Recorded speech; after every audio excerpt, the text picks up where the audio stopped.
My name's Leyla Josephine, and this is called The Girls.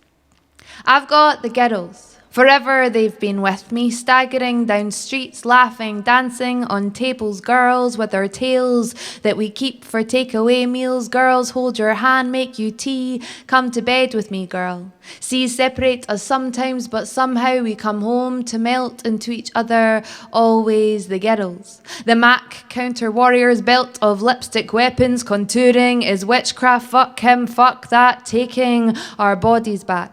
Bring the girls out of the dark and into highlighter herstory, the girls. Just try and call us hysterical girls. Fire in our cheeks, girls. Keys between our knuckles, girls. Betrayed again, girls. When we're alone, you underestimate us. But together we take up the pavement cemented and you feel threatened.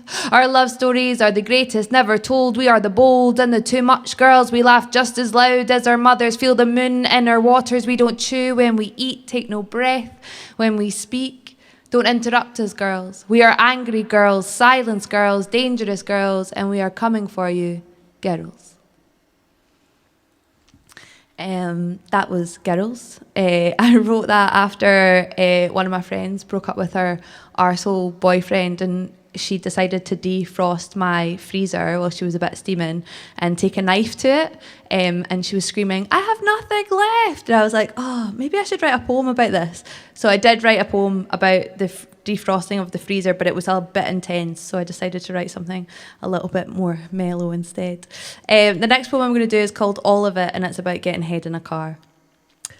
I like how you touch me whilst you're driving. Eyes rolling on the road ahead of us. I'm slipping, dripping, sipping on you. Burying myself in your nape. Escape, push, pull back. An elastic attack. No need to fake it. You're the best at it. Side of the road, spit on me, clip it for me, lick its spine. Baby, feeling me tangle and tease your breath. Earthy breeze, just a little bit at first. And then I want all of it. I want all of it. It's very strange having silence just surrounded by this paper. It's very nice, but it's quite strange. Quite amazing, actually. Definitely does feel like a cave, like a Yeti cave of some sort. The next poem I'm going to do is called Sunrises on the Kingston Bridge, and I wrote it about Glasgow. I'd never really written about Glasgow before because I think I was always in Glasgow, so I couldn't really reflect on it. And then a couple of years ago, I moved to Prestwick, which is very different. A lot of planes, but not much else going on. And I started to realise that Glasgow was a bit of a sinkhole for partying, and I started kind of reflecting on that. And this is called Sunrises on the Kingston Bridge. Our pedigree poison, only the best, cheers to us and fuck the rest. Sunrises on the Kingston Bridge, watch us try and live ourselves inside out as we get our taxis back from the south. Glass towers and cranes, motorways tumble into cobbled lanes. The window frames our city whizzing past as the sun confronts us all about the night before. My city was built on squares, grown up and taught that nobody cares. The benches in London are play and truth are dare. Our city was built like a Rubik's Cube, always felt like we had nothing to lose. Cut in half by the Clyde, half a mile wide and bone deep under bridges. People try to sleep, how you doing? I'm fine, staying out of trouble, seeing double. The bevy built our bricks, oiled our ships, salt and vinegar on our fish and chips. Friday night dinners in our tenements with their tenants and close closes, and the pubs pour onto the streets. Suits and short skirts in between finger snouts, music leaking out, a taxi driver shouts here. The rain falls horizontal, but he's got his hallmark tonic in hand, full tonto. Puddles reflecting the orange light, gutters swallowing at the night, gulping at the small seas that lap the pavement. A couple are arguing on the corner, she's slurring, please don't do this. Arms around arms, people spill out of bars and barrowlands and stadiums, zigzag lines, stay to them. Can't remember the concert they waited a fortune for. Tomorrow they'll be ill and sore, and the seagulls are perched like CCTV or picking at kebabs. Never could put a finger on what makes us so mad. So many of us never worked out who we wanted to be. Our identity splashed us up, washed us out. Pull your head in and just get fucked. My city is greedy, swollen, sulking itself into seedy slumber, fat blubber, all smiles and laughs and lies that people make this city. People drink this city. This city drowns its people. While some beg in empty entrances, hoping that someone will take a proper look at them. Sleeping bag around their knees, sitting at dusk, watching the ground freeze. Why would I give them money? They're just going to spend it on drink and drugs, and I want to spend it on drink and drugs. And the kids in the West, they do the same, but they call it council coke. We are no like the junkies, but, and they go unannounced, bouncing, dancing, clubs, hitting hands off ceilings, scared their lives have no meanings, and the walls are wet with their wishes. Hands pulling at faces, chatting vinyls, failing finals, doing the same thing, round and round, Patsy at £100. Never searched on the streets, their parents doing what they can to keep the records clean, and the Roma, they sell their flowers, hands to mouth, then they mouth please. My friend, jaw swinging, eyes spinning, turns her back without a word, only a plastered smirk on the wall she's built around herself. The bevy runs right through my city. The veins, the same colour as the bucky. The Clyde mucky, built on violence, stony silence, and squares to be solved. Our pedigree poison. Only the best cheers to us and fuck the rest. Sunrises on the Kingston Bridge, watch us try and live ourselves inside out as we get our taxis back from the south. Kind of nostalgic now, all the pubs are closed actually, kind of miss it. I mean, the pubs are open, but it definitely does not feel the same, does it? I haven't been on Sucky Hall Street, like, probably in a long time. It feels very strange. The next one I'm going to do is a new one. So bear with me for reading it. And it's about Alex Salmond. And I think that we've kind of, when his court case was going on, it was kind of ignored because obviously we were going deep into COVID at the time. And I had this like really bizarre experience with Alex Salmond. Like 2 years at the Fringe, he was doing this kind of like this Fringe show, and it was just like, it was like the worst thing ever, but I went anyway with my friend because my mum had bought tickets to see what it was all about, but she couldn't go, and we're like, oh fuck it, we'll just go see what it's like. And it was like the most like embarrassing like wank of Scotland I've ever seen, and he was like singing, like crooning, it was just like a lot. But anyway, we were sitting there minding our own business, and there was this kind of like auction to go for lunch with Alex Salmond after the gig, and the two women behind us like gave money and were like, oh, we want to do it. So they'd like paid like £400 to go for this lunch with Alex Salmond, and then they were like, oh, do you want to come, there's 4 spaces, and we're like, fuck it, let's go, let's see what it's like. So we went, and the first thing he said to me as he kissed my hand was, who are these lovely ladies? I was like, this guy is fucking creep. So yeah, and then but like as the dinner went on, I kind of found myself like trying to impress. Like I think power is quite seductive in a way, and he's obviously quite powerful. And that, when I was thinking about that, when I was reading about the court case and how he got off with it, and it's called An Interaction with Alex Salmond, and it's for the 9 women that cannot be named. Everyone showered him with ego over finger sandwiches at the grand table. His smile, diamante, wet and glass, a salesman with nothing to sell but himself. His assistant, drenched in Chanel, herded us like sheep. Her eyes scanned us up and down as if we were thieves. The show started, and we gaped the pantomime, personalities plated. An obedient audience we sensed when to clap, gasp, laugh, shake our heads, when to shut our mouths. His glitter was faceted, and we closed our eyes, dazzled by it. I left feeling dirty and opaque. I had undone myself in there, spellbound by fool's gold, the rush of it all. The newspaper repeats the word alleged the way a drum keeps a rhythm. It sets the tone for the rest of the read. But the graphic still managed to push through and sit with me on the sofa. Working lates, pencil skirts pushed around waists, clammy hands, yellow skin, unshaved and old pants. She was underprepared for this allegation.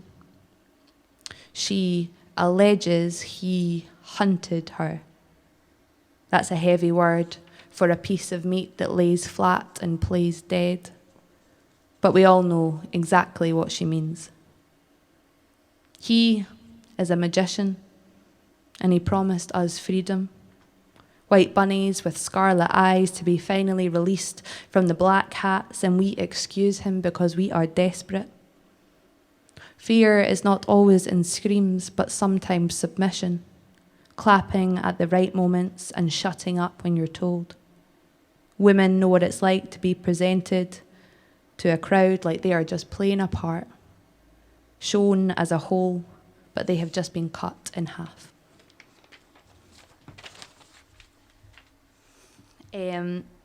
The next one is called Weep, and I wrote it after I was having a particularly weepy time. I was crying at everything.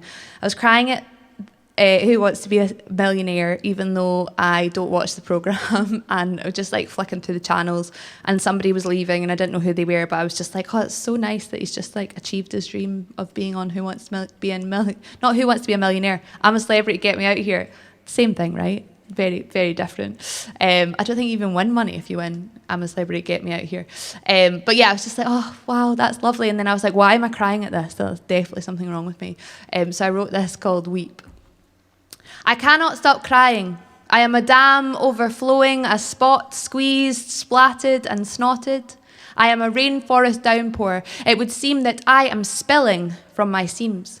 I am a tidal wave, a tsunami. If only you could see me. My banks are breaking, the boys are bobbing, the boats rising. I am unable to control myself at the telly. I cried, I'm a celebrity, a plea to a charity, a dog trust advert, children winning tickets on the radio to a concert. I could be paid to weep for a widow at graveside. Recently, there isn't a day I haven't cried. I could fill a bath, I could run a river, I could star in an opera, no limits to my drama. I could boil my tears to make you a plate of pasta as long as you didn't mind the salt. I have been broken in at my vault, and maybe I'm just crying for the swell of it. How it all oozes into our edges and soaks us to our toes. How some things shine and others are unfair to the bone. Just give me it all.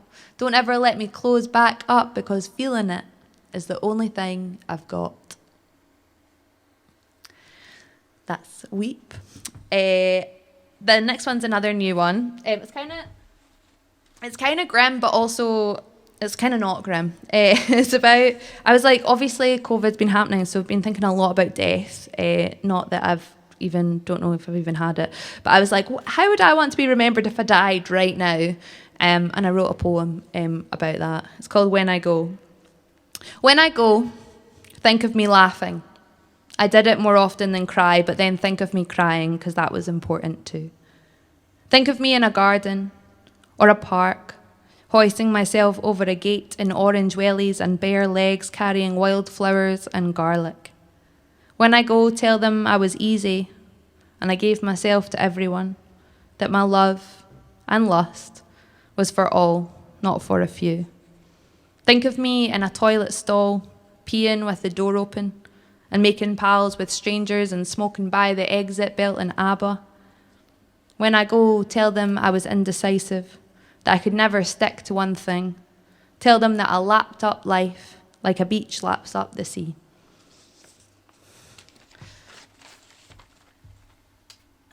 Just going to have a wee drink of water.